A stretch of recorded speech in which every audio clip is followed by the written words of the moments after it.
గోరా మగువ channel ప్రేక్షకులకు స్వాగతం. మనం ఆంధ్ర మహిళా సభ వ్యవస్థాపకురాలు, ప్రముఖ స్వాతంత్ర సమరయోధురాలు, ప్రముఖ సాంఘిక సంస్కర్త అయినటువంటి దుర్గాబాయ్ దేశ్ముఖ్ గారి గురించి అనేక అంశాలు తెలుసుకుంటున్నాం కదా.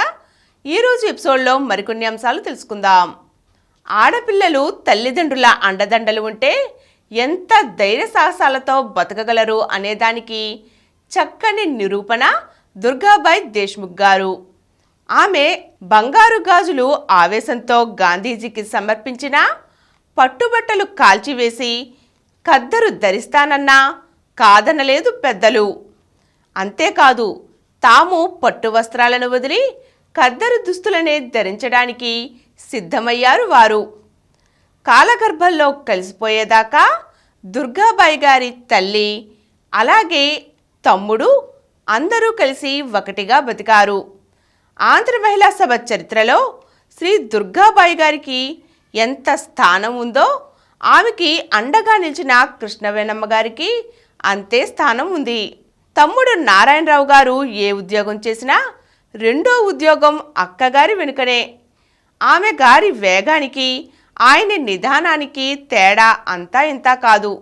అయినా అక్క తమ్ముడు సాఫీగా శాంతంగా సభని పెంపొందించడంలో చేతులు కలిపి సాధించారు.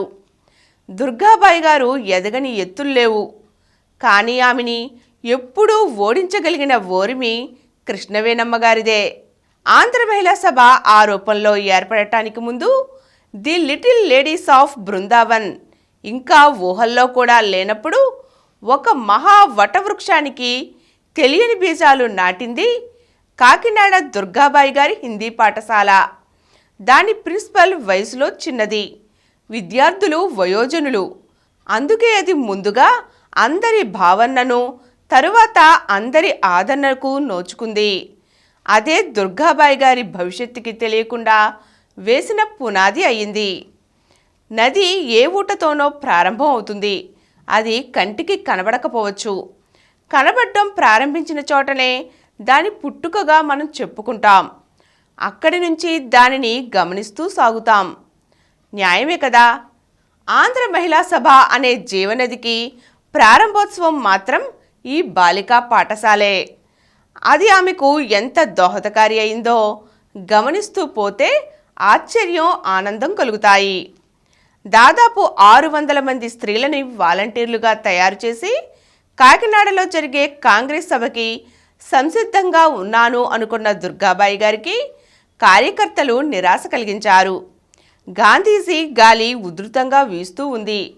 అందరికీ మహాత్ముని చూడాలనే కోరిక ఉండడంలో ఆశ్చర్యం లేదు కదా. కానీ ఎలా? నాయకత్వ లక్షణాలను పుణికిపుచ్చుకున్న దుర్గాబాయి గారు ఈ బంగారు అవకాశాన్ని జారవిడుచుకోలేదు. మహిళల ప్రోత్సాహాన్ని ఈ కార్యకర్తలు నిర్లక్ష్యం చేయడం ఆమె సహించలేకపోయింది. స్త్రీలను కూడగట్టి ఎలాగైనా గాంధీజీ గారితో మాట్లాడేలా చేయాలని నిర్ణయించుకుంది. దేవదాసీలు, ఇతర సాంప్రదాయిక స్త్రీలు బహిరంగ సభలకు వచ్చే అవకాశాలు లేవు ఆ రోజుల్లో. వారిని వారిండ్ల వద్దనే పలకరించి ఓ పథకం ప్రకారం పనిచేయడం ప్రారంభించారు దుర్గాబాయి గారు. ఆ ఫలితం ఎంత ఫలవంతమైందో వింటే ఆశ్చర్యం కలుగుతుంది. కాకినాడకు గాంధీజీ రాక దుర్గాబాయి గారి జీవితాన్ని కొత్త మలుపు తిప్పింది. ఆయన కాంగ్రెస్కి నిధి సేకరణకు పూనుకోవడం, ఆ సందర్భంలోనే ఈ కాకినాడ దర్శనం ఏర్పాటైంది. కార్యకర్తలు ఎప్పుడూ కాస్తంత స్వార్థపరత చూపుతారేమో. దుర్గాబాయి గాంధీజీ దర్శనం కోరే స్త్రీల కోసం ప్రత్యేక సభ ఏర్పాటు చేయాలని కుతూహలపడ్డారు. కార్యకర్తలందరినీ ఇందుకై సమాయత్తం చేశారు. అంతకు ముందే దేవదాసీలను, పరదా స్త్రీలను కలిశారామె. వారి నిస్సహాయత ఆమెను కరిగించింది. ఎలా అయినా సాంఘిక కట్టడిలో కుములుతున్న స్త్రీలు మహాత్ముని దృష్టిలో పడాలని ఆమె గాఢంగా వాంఛించారు. వారి కోరికని కార్యకర్తలకు తెలియచేశారు. సాంఘిక న్యాయం అన్నది ఆ రోజుల్లో నేతి బీరకాయ. ధనిక వర్గాలు పెంచి పోషించిన బానిస జాతిగా మిగిలింది దేవదాసీ వ్యవస్థ.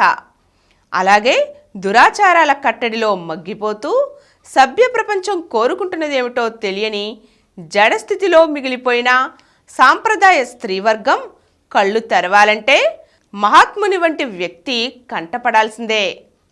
ఇలా నిర్ణయించుకున్న దుర్గాబాయి గారు తరువాత ఏం చేశారన్నది మనం వచ్చే ఎపిసోడ్లో తెలుసుకుందాం. Thank you.